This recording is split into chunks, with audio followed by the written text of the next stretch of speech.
35 minutos de la hora 20, último bloque en esta edición de viernes, de miércoles, ojalá, de la última rosca. El que vive en un viernes constante, que está con nosotros como siempre, desde la República de Ciudad Autónoma de Buenos Aires, como República siempre, de Cromañón. el gran Joaquín. ¿Cómo le va, licenciado? Bienvenido.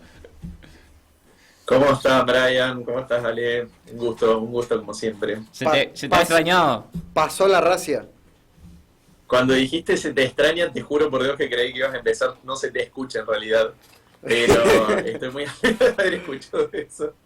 Yo también extrañaba estar aquí los miércoles. Es más, imagínate que tanto te hemos extrañado que el mundo ha complotado para darnos temas de qué hablar. Se está yendo todo un poquito de tema en Medio Oriente. Ya vamos a dejar de hablar de Maduro y ahora vamos a empezar a hablar de otro. Mira. El símbolo del madurismo ha desaparecido. Feliz Navidad, vos que sos gran militante de Venezuela. ¿Qué está pasando en Medio Oriente, Joaquín? Sí, es como que cambia la zona geográfica, pero lo que no cambia es el deseo de perder un poco más la fe en la humanidad a veces. Pero bueno, sí, creo que las últimas noticias que más o menos se han visto es un poco los ataques de Israel. Creo que la última vez habíamos hablado de la explosión de los famosos beepers y walkie-talkies de la cúpula militar de Hezbollah. Sí. Luego de eso, esta cúpula militar no tuvo mejor idea que reunirse físicamente y ahí directamente aprovechó el ejército israelí y los desapareció a todos. ¿Cuál es la cuestión? Como siempre, que lo hizo a través de un ataque que no distingue entre combatientes de Hezbollah o miembros de Hezbollah y sus familias, o civiles libaneses. Entonces, bueno, estamos viendo imágenes que quizás la gente no lo sabe o no se remonta tan atrás, pero no es la primera vez que Israel actúa en el Líbano.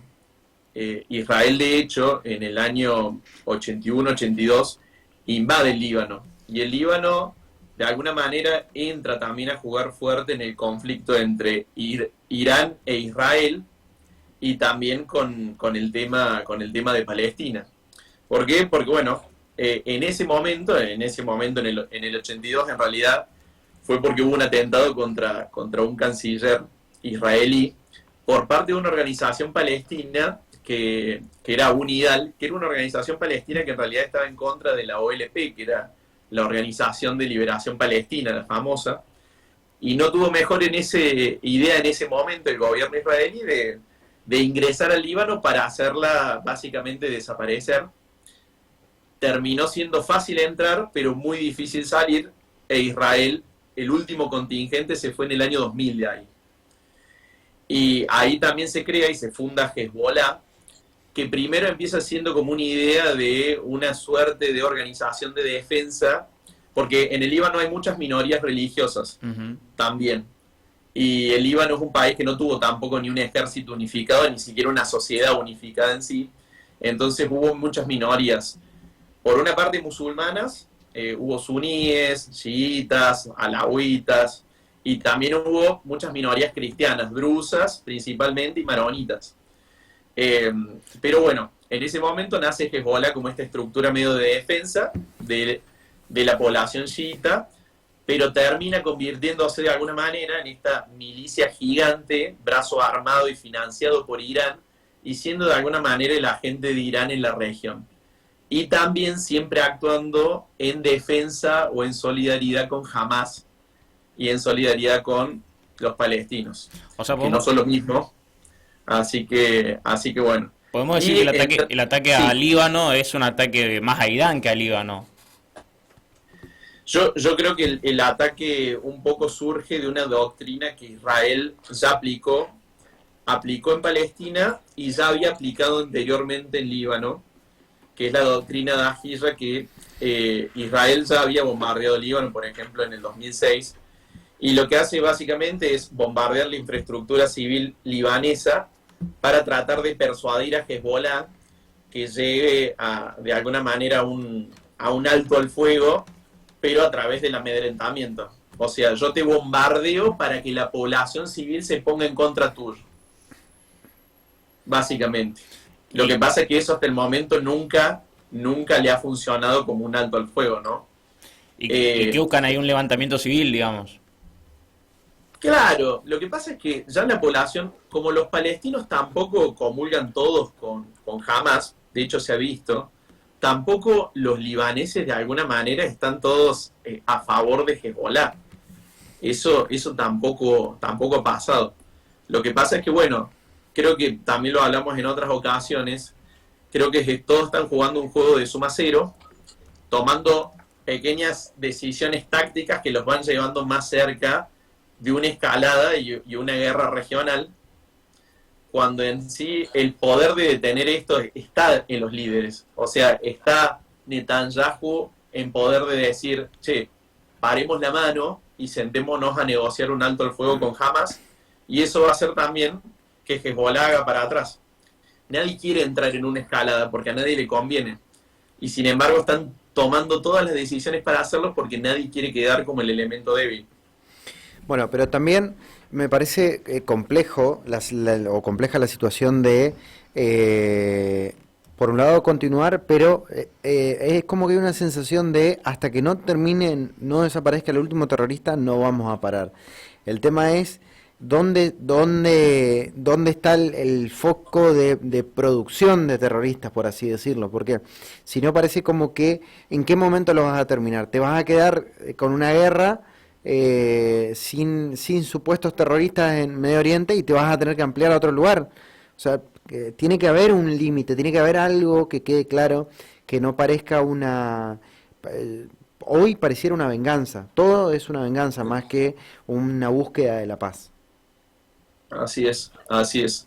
Yo creo si uno como lo analiza por partes, yo creo que de hecho ahí ve un poco la intransigencia de los líderes políticos y aún de las milicias estas, y que en realidad al final quienes quizás llevan un poco más coherencia, como muchas veces ha pasado, es la sociedad civil, ¿no? Aquella sociedad israelí, aquellas sociedades en otros países del mundo también que dicen pare la mano ante una hipocresía, porque este conflicto, yo creo, como el de Ucrania-Rusia, creo que ha mostrado también lo que es la hipocresía de lo que llamamos Occidente, si quieren, seamos más específicos, Estados Unidos y los países europeos occidentales, en hacer un poco la vista gorda ante esto, ¿no? En no hacer ningún tipo de presión sobre Israel, porque pensemos que también, aun cuando existe una milicia como Hezbollah, que viene actuándose mucho, Israel históricamente sigue pasando el límite, ¿no? O sea, invade otros estados soberanos, y ya más allá de la razón, ya no podemos creer que tirar 20 misiles a un hospital o a un edificio en el Líbano puede ser para recuperar a los rehenes israelíes que siguen presos de estas milicias. Y lo otro es, yo creo que la decisión también poco estratégica por parte de Netanyahu, porque si él está pensando en que con esta ofensiva Hezbollah de alguna manera va a desaparecer, aún con esto último de los walkie-talkies, si jamás no desapareció y jamás es mucho menor en poderío que Hezbollah, que está financiada además por Irán, Hezbollah tampoco va a desaparecer. Entonces yo creo que lamentablemente yo no estoy viendo que las condiciones estén dadas para que estos líderes que deberían ser más racionales y pensar en este desastre humanitario, no creo que tomen decisiones que lleven a un alto al fuego. Sí, suponiendo además de que la génesis de un Hezbollah seguramente es el fundamentalismo de otra organización que pueda surgir en pos de seguir sosteniendo, porque en la búsqueda permanente de una explicación de dónde surgen o cuál es la razón, nunca terminás de encontrar la punta del ovillo que diga, no, esta es la razón de su existencia. Entonces, así como tenés ideologías que a veces se encuadran en algo lógico, en este caso se vuelve un fundamentalismo que encima, lo más extraño de todo esto, que lo podés encontrar en otras latitudes del planeta. Entonces, lo único que te permite es suponer el alerta permanente o la paz a costa de, no sé qué es ese de. Así es, así es. Pensemos Pensemos que a largo plazo, hace más de 50 años que el conflicto en sí en Palestina no desaparece, sigue siempre latente. Entonces es como que todas las herramientas de la realidad y lo que ha sido la historia y el comportamiento de todos los actores, sean estatales o de estas milicias, y nos hace pensar que esto sigue para rato, pero también lo que yo creo que crea a nivel de la comunidad internacional es un gran desánimo sobre, muchas veces lo hemos traído a colación, ¿no? ¿Para qué sirve la ONU, por ejemplo? ¿O qué hacen esos países poderosos en pos de la paz internacional? Y ahora más que nunca yo creo que están desaparecidos. Antes, por lo menos, Estados Unidos le ponía quizás algún límite a Israel. Ahora Israel ni siquiera hace caso a los límites, por ejemplo, que plantea Estados Unidos. Entonces vemos un Consejo de Seguridad, por ejemplo, que está en la inactividad total, no solo con Israel, sino también con Ucrania y Rusia. Vemos por ejemplo, a Ucrania que apoya incondicionalmente a Israel, cuando ha sido Israel que también ha invadido otros países, a Rusia condenando, por ejemplo, el accionar de Israel, cuando también ha hecho lo mismo con Ucrania. Entonces, lo que yo noto es una gran hipocresía a nivel mundial, y eso hace que perdamos más la esperanza en todos estos organismos también multilaterales y en los países que históricamente han intervenido para parar estos conflictos. Ya que lo traes a mención, te hago una pregunta de relaciones internacionales de Argentina. ¿Qué opinás de justamente la participación de Argentina en el marco del Foro de la ONU y la decisión de no firmar la famosa Agenda 2050? La agenda, claro, sería la Agenda 2030, pero seguramente la van a tirar para Ya la patearon, claro. la 25, eso sí, seguro, que hay una prórroga. A ver, yo creo que era un poco esperable más de la persona de Javier Milei. Creo que lo hemos hablado, por lo menos es un poco mi visión, que Javier Milei aprovecha estos espacios un poco como para dar su visión personal de este Occidente, este término medio de Occidente que se dejó atrapar por toda esta agenda de género. A ver, la Agenda 2030 plantea muchísimos puntos, no todos tienen que ver con la ideología de género, sí están interrelacionados de alguna manera, pero bueno, porque es como pobreza tiene que ver con inclusión, tiene que ver con medio ambiente, es un plan de metas que muchos han puesto como una cuestión a alcanzar, algunos han hecho más esfuerzos, otros menos esfuerzos, pero sinceramente, a ver, lo veo más como una cuestión de decir, bueno, yo vengo acá para decirles que soy el antisistema. Y otra vez, porque muchos han suscrito al acuerdo en sí. Entonces, me parece que hubiese sido más productivo aprovechar como para hacer, justamente esas presencias sirven para hacer un poco de, diríamos, networking en otros. Pero bueno, un poco de conexiones con otros presidentes también, con otros jefes de Estado, porque también hay muchos grupos de trabajo. Entonces, de hecho, paralelamente a la intervención de Javier Milei, se creó un grupo, por ejemplo, iniciativa de la diplomacia china y brasilera de Amigos para la Paz. Yo creo que fue un poco una iniciativa para decir, bueno, no somos, por ejemplo, el norte global y tratamos de poner a colación otras propuestas, pero bueno, en sí no me pareció, quizás no estaba esperando otra cosa que eso. No peleen, sería. Ahora sí frenamos la guerra en Israel. Claro, un poco eso. Pero bueno, creo que son interesantes igual estas instancias. Son más para decir, miren, desde nuestro lado tratamos como de aunar diferentes intereses y decir, acá estamos, no somos el norte global, pero bueno, en definitiva lo que logren o no será otra cuestión. No creo que se avance mucho tampoco en el tema. Se ha vuelto muy blandita la política internacional, ¿eh? Me parece, ¿no? Porque vos bien mencionás antes, había una cuestión de fijar posturas, de fijar sanciones, de intervenir si se quiere en algún que otro aspecto. hoy o se hace la vista gorda o termina en resoluciones que poco tienen o poco inciden, digamos, en las cuestiones que pasan en el mundo. Y así es, así es. Yo creo que lo que está en decadencia en sí un poco es, a ver, antes suscribíamos, por ejemplo, la idea de la ONU, ¿no? Fue hacernos como una carta de derechos, como si fuera una constitución a nivel internacional, y hacer ciertos acuerdos básicos que tenían que ver un poco con el núcleo de derechos humanos, que ante todo estaba la dignidad humana, un poco el derecho humanitario y el derecho a la guerra funciona así. Significa si vas a entablar conflictos, tenés que resguardar ante todos a los civiles. Lo mismo que el principio de integridad territorial, de soberanía política. Pero yo creo que cuando los países empiezan a ver que hay cierta selectividad ante conflictos bélicos, o sea, estos civiles importan más que estos civiles, Claro. y evidentemente ese orden se va erosionando. Ya Estados Unidos creo que dejó de ser hace rato un faro así moral o defensor de los derechos humanos como antes se pensaba en tiempos quizás de los 90 por ahí.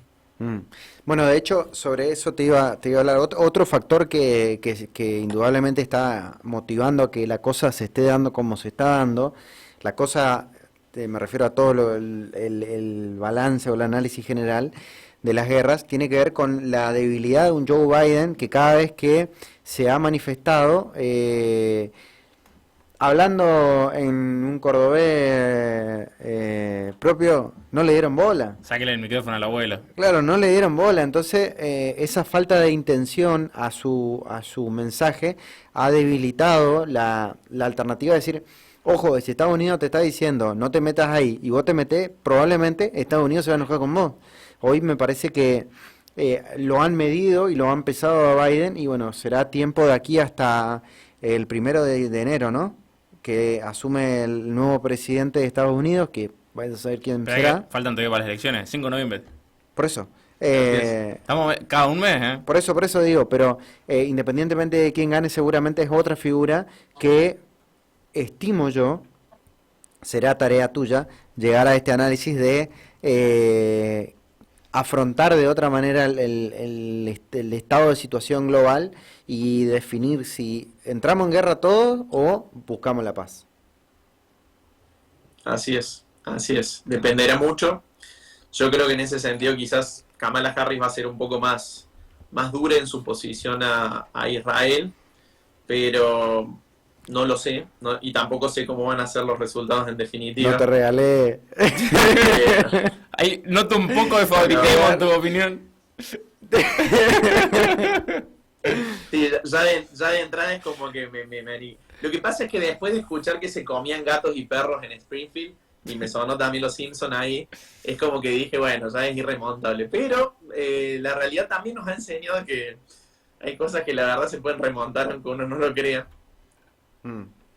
Pero sí, dependerá mucho. Yo creo que en definitiva lo que tiene que hacer, o la dirigencia estadounidense tiene que hacer, primero que todo, es un mea culpa que no creo que nunca llegará. Y lo otro es decir, ¿estamos realmente haciendo lo correcto defendiendo sin condicionantes al Estado de Israel? Porque en definitiva es decirle eso. Por este camino ya hay un desastre humanitario. No se puede seguir así. Yo creo que Israel a lo que se arriesga básicamente es hacer un paria internacional. Y también yo creo que va a haber una gran división dentro de las mismas comunidades judías, que ya la estaba viendo, creo que hablamos muchas veces de eso, pero que de hecho está pasando acá en Argentina, si lo ven entre los comunicados o las intervenciones de, por ejemplo, de organismos como la DAIA, periodistas judíos también.